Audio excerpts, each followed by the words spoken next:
Bismillahirrahmanirrahim. Assalamualaikum warahmatullahi wabarakatuh. Nama saya Nunur Asia, mahasiswi profesi kebidanan Poltekkes BPH Cirebon. Pantograf adalah alat bantu untuk membuat keputusan klinik, memantau, mengevaluasi, dan menata laksana persalinan. Pantograf dapat digunakan apabila untuk menentukan apakah persalinan itu berlangsung lama, ataukah terjadinya gawat ibu atau gawat janin, serta apabila memerlukan rujukan. Waktu penggunaan pantograf saat persalinan memasuki kala 1 fase aktif, yaitu pembukaan serviks kita 4 sampai dengan 10 cm dan berakhir pada pemantauan kala 4. Tujuan penggunaan pantograf yaitu untuk memantau kemajuan persalinan, untuk memantau keadaan ibu dan juga keadaan janin. Setiap ibu bersalin mendapatkan 1 lembar pantograf untuk memantau kemajuan persalinannya dan untuk menentukan apakah perjalanan persalinannya bisa berlangsung dengan normal ataukah memerlukan tindakan atau bahkan bisa memerlukan rujukan ke fasilitas yang lebih atau ke rumah sakit. Cara pengisian pantograf. Pantograf itu ada dalam satu lembar, ada lembar depan dan lembar belakang. Kita isi dulu dari lembar depan, yaitu terdiri dari identitas ibu. Identitas ibu itu terdiri dari nomor register. Setiap klinik atau rumah bersalin mempunyai nomor register yang berbeda. Maka silakan diisi sesuai dengan register yang ada di klinik ibu. Nama ibu tulis dengan nama lengkap, misalnya Nyonya Wati tulis. Kemudian umurnya berapa, grafidanya berapa, paritasnya dan juga abortusnya berapa. Kemudian nomor puskesmas sama juga dengan nomor register. Setiap puskesmas memiliki nomor register masing-masing. Nah, silakan tuliskan, disesuaikan dengan yang ada di puskesmas. Kemudian tanggal, di sini diisi dengan tanggal ibu berkunjung ke klinik dan jam juga sama. Kemudian di ketuban pecah, ditanya apakah ketuban sudah pecah, kalau sudah sejak jam berapa, kalau belum kita isi checklist. Mules, tanya riwayat mulesnya mulai sejak kapan, tulis di sini jamnya. Kemudian kita ke pemantauan kesejahteraan janin. Detak jantung janin, nilai dan catat detak jantung janin setiap 30 menit atau lebih sering jika terdapat tanda-tanda gawat janin. Setiap kotak menunjukkan 30 menit. Kisaran detak jantung janin yang normal yaitu sekitar antara 100 sampai 180 yang garis tebal ini. Apabila detak jantung janinnya kurang dari 100 atau lebih dari 180, kemungkinan adanya gawat janin.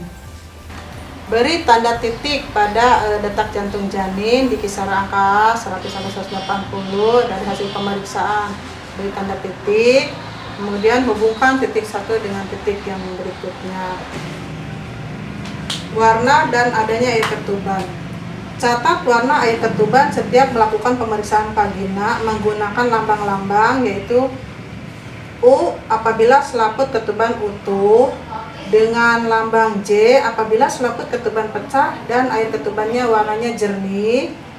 Untuk M bila air ketuban bercampur mekonium, dan D bila air ketuban bernoda darah, dan K jika tidak ada cairan ketuban atau kering. Kemudian di penyusupan, untuk setiap kali melakukan pemeriksaan dalam, nilai penyusupan antara tulang atau molase kepala janin. Catat temuan yang ada di kotak yang sesuai di lajur air ketuban. Di sini misalnya di ketuban di sini penyusupannya berarti di bawahnya dengan menggunakan lambang-lambang. Apabila struktura terpisah, kita tulis angka 0. Apabila tulang-tulang kepala janin hanya saling bersentuhan, di penyusupannya tulis angka 1.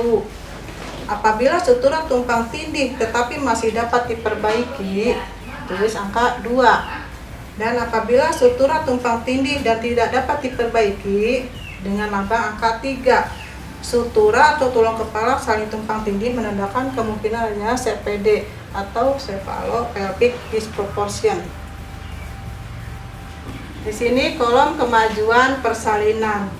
Angka 0 sampai dengan 10 di kolom paling kiri ini adalah besarnya dilatasi serviks, yaitu pembukaan serviks saat ibu berada dalam fase aktif persalinan.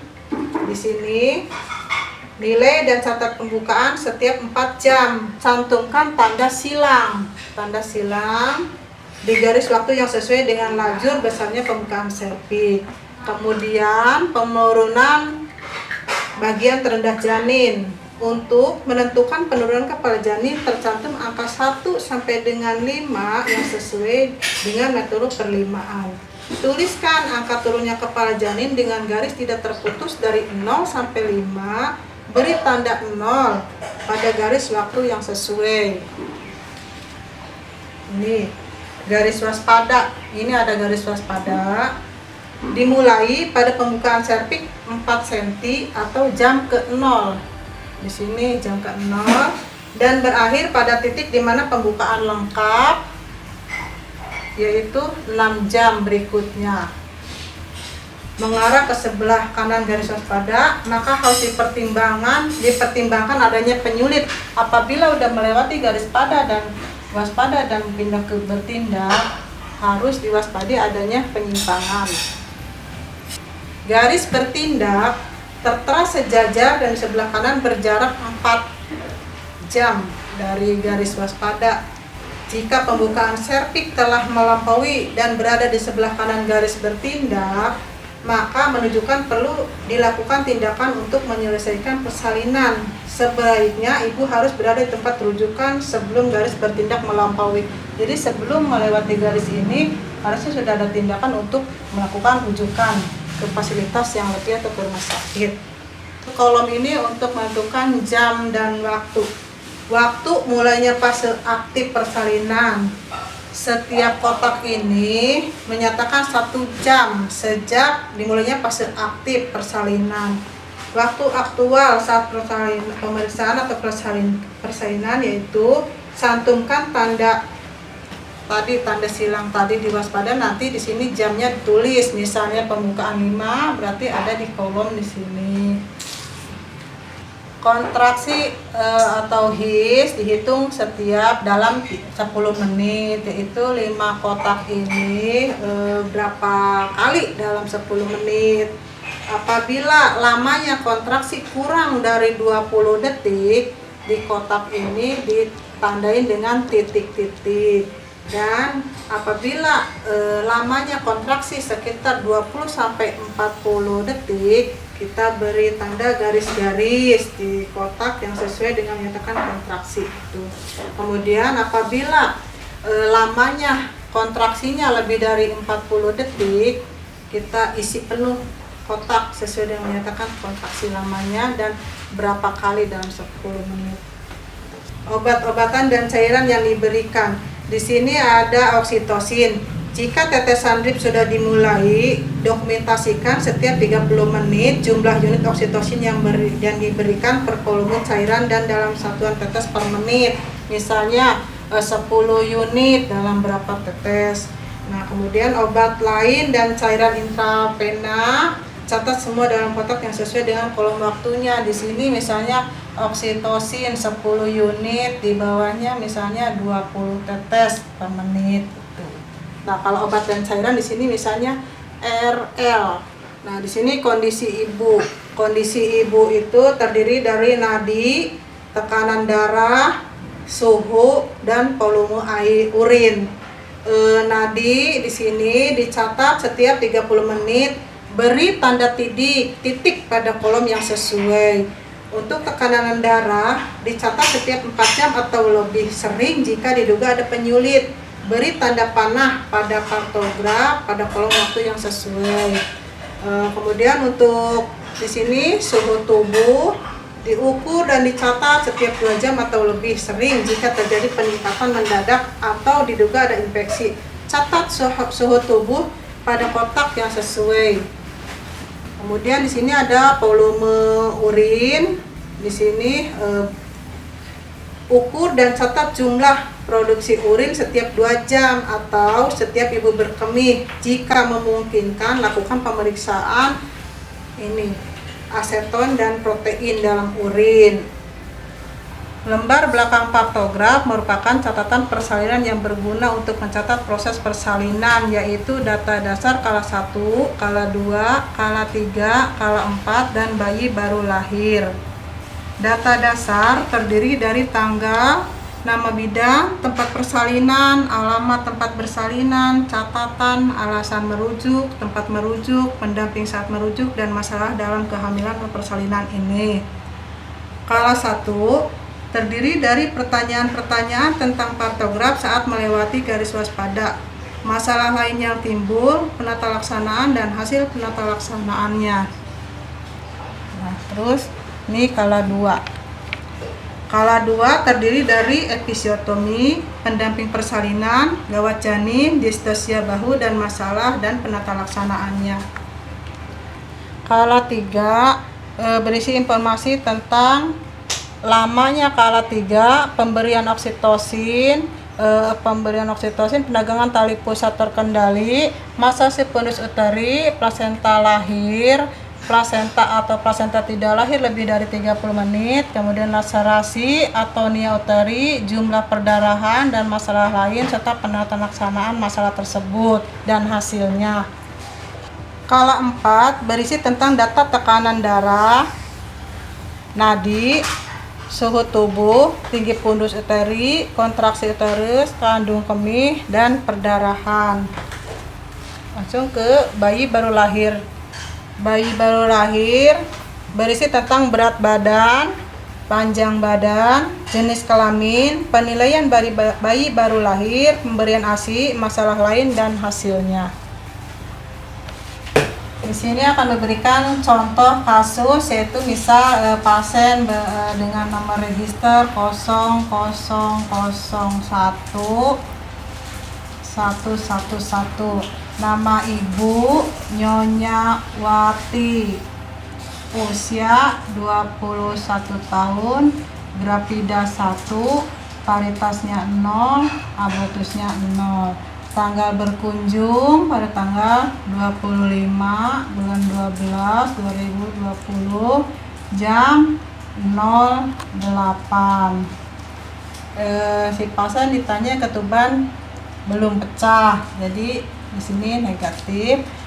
Mules sejak tadi malam, waktunya tadi pagi jam 3, maka di sini tulis 03.00.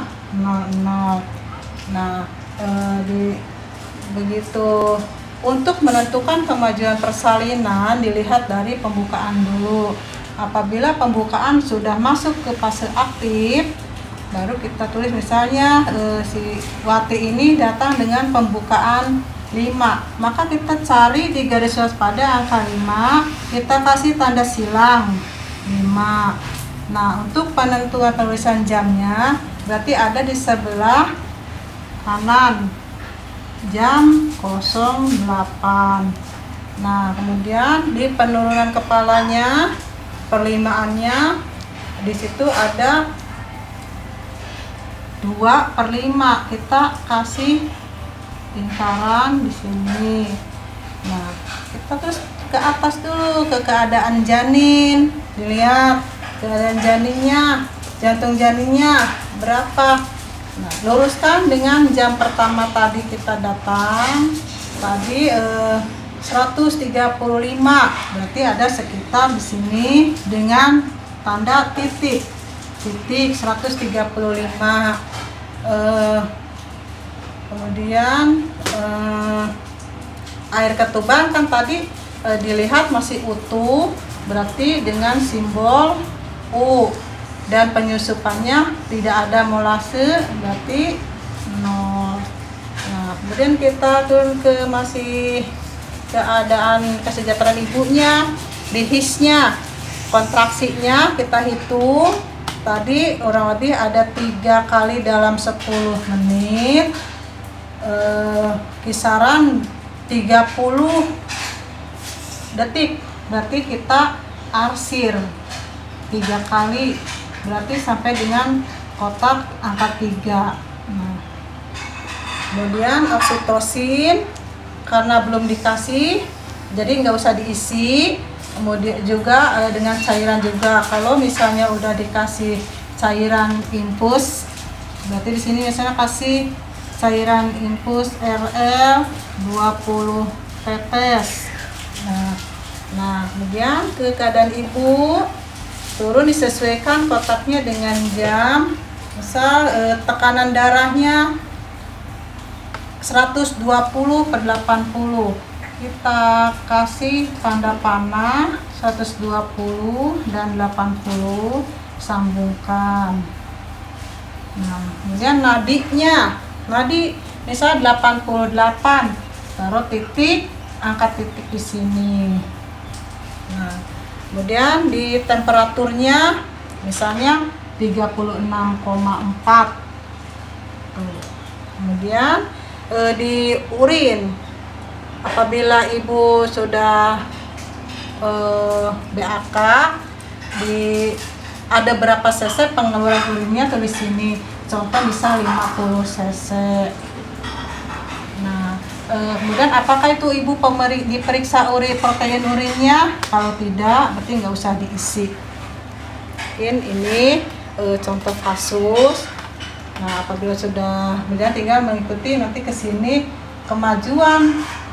Kita periksa dalam setiap 4 jam.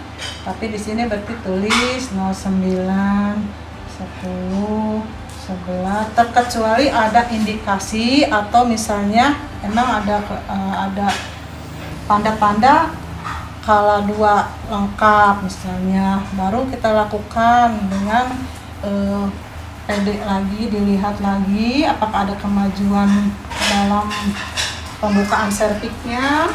Dan apabila ada ketuban pecah, ditulis tanggal jamnya, jam berapa, disesuaikan, kemudian lihat jenis air ketubannya juga.